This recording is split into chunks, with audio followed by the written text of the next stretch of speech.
今回、ご紹介するカクテルは、グラスホッパー。グラスホッパーって、よく聞くようなカクテルだと思います。バーでよくご注文される方も多いようなデザートカクテルですね。割と甘め、本当にアルコールはそこまで強くないです。ショートのカクテルですけど、ミントのリキュール、これはグリーンミント、あとはカカオのリキュール、これはホワイトカカオ、あとフレッシュクリームですね、そこに言う生クリームを、3つ3種類同じ分量で、シェーキングして作るんですけど、当初作られた当初っていうのはプースカフェで層になってるようなそういうカクテルだったらしいんです。私がもうこの仕事を始めた時にはもうグラスホッパーっていうのはショートのカクテルで、シェーキングするっていうのが当たり前だったんで、今回は、このグラスホッパーを、お作りしたいなと思います。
完成しました。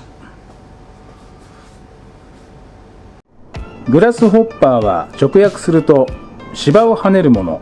という意味を持ちます。海外では昆虫のバッタやキリギリスといった跳ねる緑色の昆虫をグラスホッパーと呼び、そこからこのカクテルの名前が付けられました。またグラスホッパーは誕生当時と現在で作り方が異なるカクテルとして知られています。誕生当時は味ではなく見た目重視、材料をシェイクせず生クリーム、カカオリキュール、ミントリキュールの3層に分かれたプースカフェスタイルのカクテルとして作られていました。しかし次第にシェーカーで全ての材料を混ぜ合わせる作り方が定着してきたため、現在では淡い緑のカクテルとなっています。もちろん見た目が重視されなくなったわけではなく、今でもその美しい見た目は人々を引きつけています。ミントチョコレートのようなデザートカクテル、グラスホッパー。ぜひお試しください。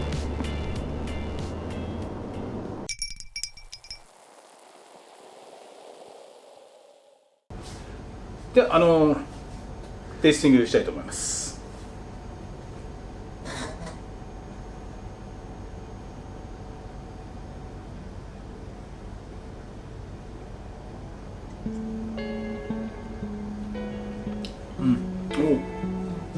お甘い。生クリーム、フレッシュクリームを使うカクテルなので本当にクリーミーとろっとした感じの、ミントはそこまできつくないけど、やっぱりちょっと味わいで言ったらチョコミントアイスクリームみたいな、チョコミントかな。味のニュアンスはもう本当限りなくチョコミント。でこれもやっぱりデザート、最後に締めで女性の方なんかに特に合いそうなカクテルですね。基本的に、俺は絶対頼まないけど、グラスホッパーはただ作る回数多いから、今までバーに行ってグラスホッパーは一度も飲んだことないし、人生で今日これが多分味見するの2回目ぐらいかな。ちょっと甘いの飲みたいな。でもやっぱりなんかのミルク割りとか、そういうのよりはちょっとカクテルっぽい変な話、ショートのカクテル飲んでみたいなっていう人には、デザートとして最適なカクテルじゃないですかね。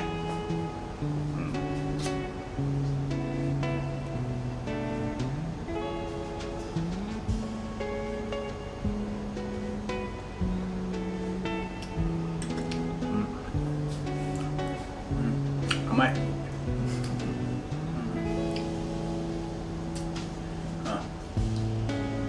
そうだね、こんな感じじゃないの。ご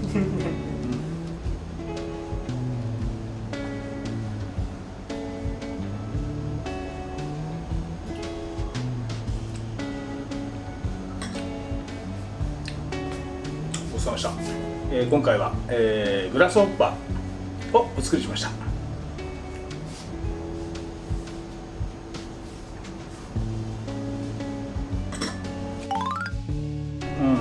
花言葉の、カクテル版みたいな感じで、カクテル言葉っていうのがあるらしいんですけど、グラスホッパーのカクテル言葉は、喜びらしいんですよ。マスターの最近何か嬉しいことありましたか？嬉しいこと？嬉しいことはなんだろうな。やっぱ日々嬉しいことはちっちゃなことだけどたくさんあるよ。最近ほら家にいることも多かったからさ、家でちょっと料理したりして、新生姜って生姜でガリ作って美味しかったっていうのも嬉しかったしね。あとやっぱいつもの定番の俺の有名な、牛すじの煮込み、うちの近所で有名なそうなんですか？あれ作ったでやっぱ味がパチッと決まると嬉しいね。4日ぐらい煮込むからさ、